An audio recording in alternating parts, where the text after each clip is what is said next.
Hello मिनासान konnichiwa. आज चाहिँ हामी जापानिज भाषाको डे 1 मा छौं।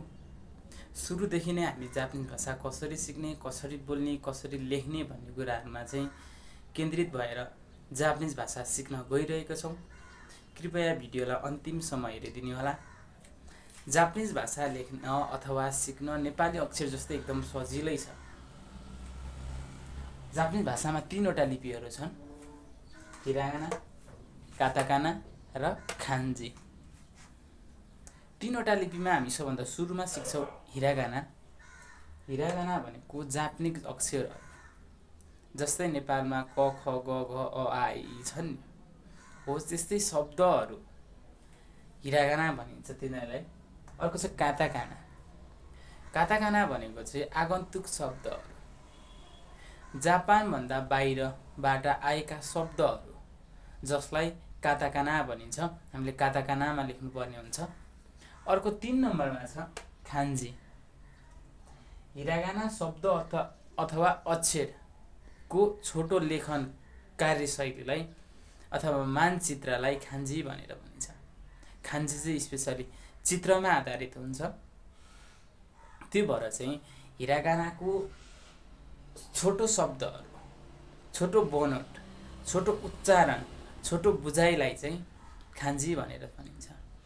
हामी सबैभन्दा सुरुमा हिरागाना अक्षर सिक्छौं। अब हामी हिरागाना सिक्ने क्रममा छौं। हिरागाना चाहिँ जति प्र्याक्टिस गरौँ, जति उच्चारण गरौँ त्यति नै इजी हुँदै जान्छ। किनकि हामीले नयाँ ल्याङ्ग्वेज, नयाँ भाषा सिक्दै छौं हैन। त्यही भएर चाहिँ हामीले एकदम सक्दो आफूसँग टाइम भएसम्मको चाहिँ प्र्याक्टिस गर्नुपर्ने हुन्छ। लेख्ने तरिका हेर्नु है त। 1 2 3 आ 1 2 ई 1 ऊ 2 1 2 ए ओ 1 2 ओ आ ई उ ए ओ। आमा चाहिँ तीनचोटि हामीले हात घुमाउनु पर्ने हुन्छ है। First, second, third. आ 1 2 ई 1 2 उ 1 2 ए सिधा सडक घुमाइदिनु ओ। अवशिष्टै आ ई उ ए ओ पछाडि के छ त? का, कि, कु, के, को। यसलाई कसरी लेखिन्छ हेरौँ है त। लेख्ने तरिका 1